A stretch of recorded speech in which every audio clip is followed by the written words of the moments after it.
Salut à tous. Alors ici on est à XL. Aujourd'hui je vais tester les infrastructures du centre physio ALSA. Je suis avec Benoît Seaglio qui est là. Salut Benoît. Salut. Est-ce que tu peux nous expliquer un peu qui t'es et que fait le centre ici, depuis quand il est ouvert, etc. Alors, qui je suis papa, 40 ans, sportif depuis toujours, passionné par la préparation physique et donc du coup, dans mon travail, quand j'ai fait l'éducation physique et puis après des spécialisations bien précises. Et du coup, je me suis orienté après sur de la prépa physique. J'ai travaillé quand même pas mal dans le milieu du hockey et du basket parce que je suis un ancien basketteur. Et puis après, je me suis découvert une nouvelle passion, le crossfit, que je pratique depuis presque 8 ou 9 ans, je crois. Et après quelques années de pratique, j'ai décidé d'ouvrir une box à XL, et qui a 6 ans maintenant, CrossFit Unis 21. D'ailleurs, j'ai Le t-shirt, ouais. Et puis après est venu le fait de vouloir continuer dans cette direction-là. Et un de mes meilleurs amis d'enfance est kiné ostéo, on en a discuté pas mal de fois et on a eu envie de s'associer pour pouvoir créer un centre où on regroupe à peu près tout. Donc ici, on a créé à XL, juste à côté, pas très loin de Unis 21. Un centre avec plusieurs cabinets où on retrouve podologue, kiné, ostéopathe, moi qui travaille aussi sur de l'auriculothérapie dans le traitement des addictions, on a une nutritionniste, on a une coach de vie et puis on a un bassin de récupération, c'est pourquoi tu es là Ouais, aussi. je vais tester le bain froid aujourd'hui. Et en bas on a une salle de sport avec de la réathlétisation et alors des cours collectifs genre yoga, pilates, du cross-training.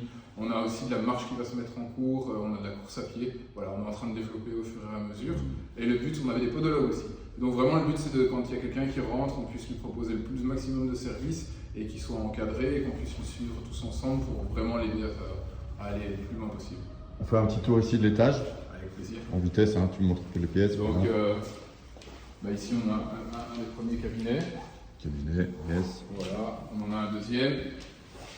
On voit que c'est tout nouveau, hein. Ah tout ouais, nouveau. on a ouvert il n'y a pas très longtemps, on a tout refait faire. On est ici sur la nutritionniste, la coach de vie, peut-être son psy aussi qui va venir. Un petit bureau classique. C'est ça. Et alors, celui où moi je suis le plus, un autre des cabinets sur le traitement des addictions. Traitement des addictions. Regardez les copains, qu'est-ce qu'il y a là? Les gens qui mettent leur dernier paquet de cigarettes quand ils sortent du bureau avec Benoît. Et tu as un taux de réussite de 80%. Ouais, à peu près 80%. Ça le fait, donc franchement, bravo. Merci.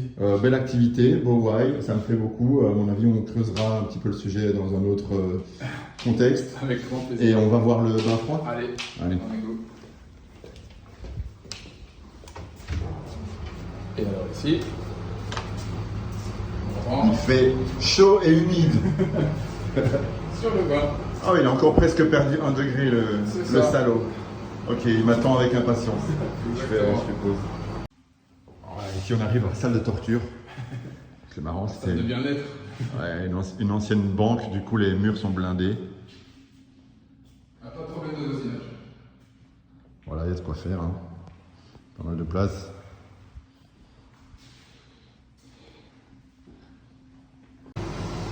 Voilà, alors voilà la machine bain froid. C'est une machine, c'est une marque norvégienne, c'est ça qui vient de nous. Suédoise. Suédoise, pardon. Ouais, ok. Avonpool. Ici, on a la petite centrale de commande. Bon, il m'a mis à 8 degrés. Du coup, la machine calcule que pour un bon effet, il faut y rester 6 minutes. Donc, c'est bien, j'ai ma target du jour. Magnifique. Et je sais pas, il y a différentes fonctions. Qu'est-ce que tu peux régler à part la température? T'as l'option de filtrage permanent, on a le contrôle du pH pour que l'eau soit saine, Ouais. et alors après on peut la faire descendre jusqu'à 4 degrés, on peut la monter jusqu'à 38 degrés. Donc on peut te faire un bain chaud si tu veux, mais bon ça on le fait plutôt à la maison. Ok.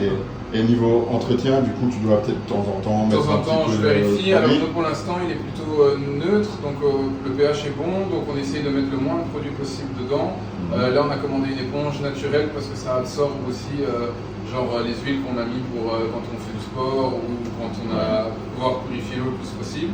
Et alors on a un filtre qu'on change régulièrement. Après en fonction des fréquentations, ça se règle. Ouais, après tu demandes quand même qu'il y ait une douche avant. Ouais. Et le maillot le plus minimaliste C'est ça, possible. exactement. Comme à la piscine, on met pas les grands shorts. Yes. Bon.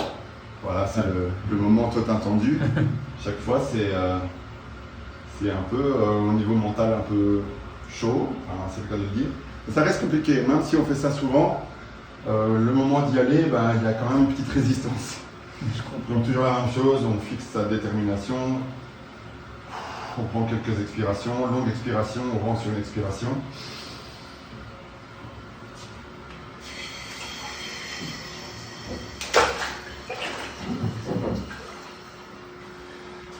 Oh. Ah ouais, j'arrive pas à mettre les épaules du coup là.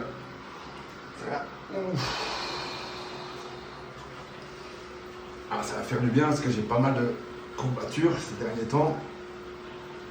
J'ai un peu augmenté le volume d'entraînement. Je me suis entraîné 7 fois par semaine pendant 3 mois. J'ai pas loupé un seul entraînement. Et là, cette semaine, j'ai dû un peu faire de la récup, quoi. Bah, ça tombe bien. Ouais. Est-ce que quand toi tu l'as testé, tu essayé d'aller un peu plus? J'ai été un peu plus. Épaules, ouais. Ouais. Je vais essayer de descendre un peu. Oh punaise, 8 degrés, c'est déjà bien.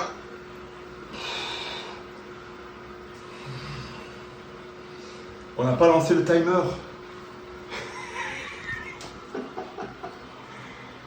Ouais, tu me retireras une minute. C'est ça.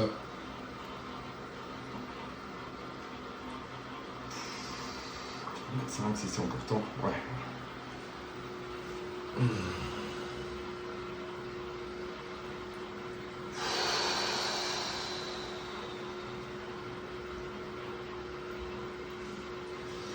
Toujours les extrémités le plus inconfortable, je dirais. Ouais, on en parlait un petit peu avant. Le pourquoi on fait ça, ouais, c'est la récup, mais il n'y a pas que la récup. On disait pour la performance sportive, pour l'endurance, bien sûr, tu as les adaptations du cœur qui va grossir, le cœur qui va s'épaissir, le plus de sang qui va être envoyé. Et tu peux aussi travailler sur tes mitochondries. Les mitochondries, les petites centrales énergétiques du corps. Évidemment, si tu en as plus, tu vas pouvoir produire plus d'énergie par unité de temps.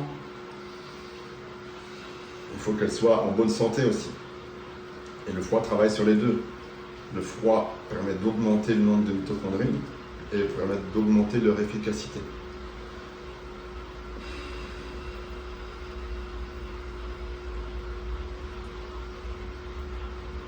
Aussi en termes d'utilisation des graisses, donc pour les filières métaboliques, on sait que c'est intéressant de pouvoir taper dans le gras plutôt que dans le sucre. C'est pour ça qu'il y a tant de gens qui s'entraînent aussi à jeun et tout ça. Plus tu t'entraînes, plus tu as des facilités à utiliser le gras comme carburant. Et quand tu fais du froid régulièrement, tu vas réactiver les graisses brunes. Pourquoi elles sont brunes? C'est justement parce qu'elles sont chargées de mitochondries.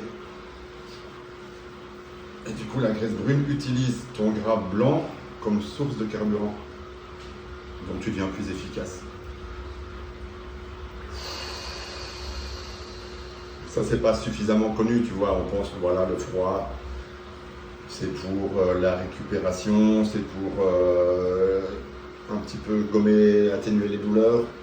C'est bien plus que ça en fait. C'est la gestion du stress aussi. Le travail de la respiration aussi. Le lien entre ton état et ta respiration, qui va dans les deux sens, et aussi plus dans une optique santé, tu vois.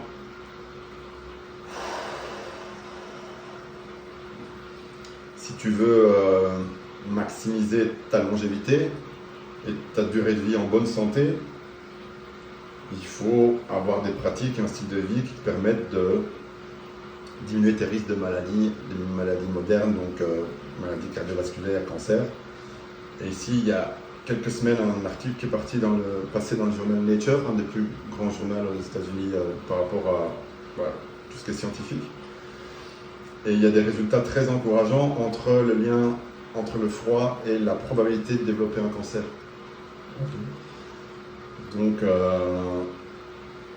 ils ont fait des études sur les souris, c'est significatif, et ils ont fait déjà les premiers tests sur les hommes, et c'est très encourageant.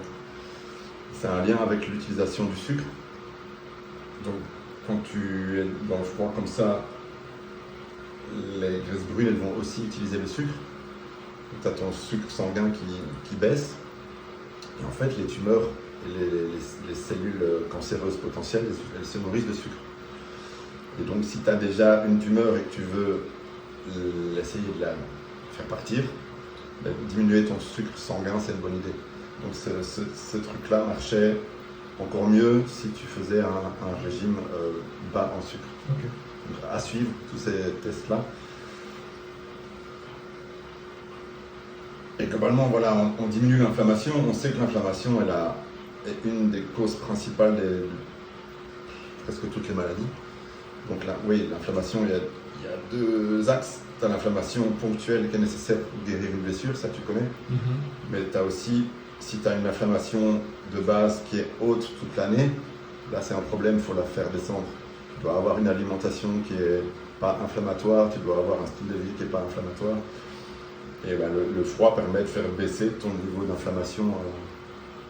Avec un travail de nutrition aussi par rapport à basifiant et Ouais. des choses comme ça. Ouais. Ça je connais moins, mais je suis curieux de développer.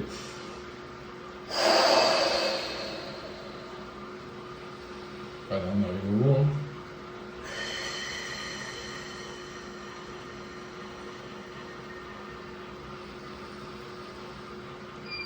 Et time!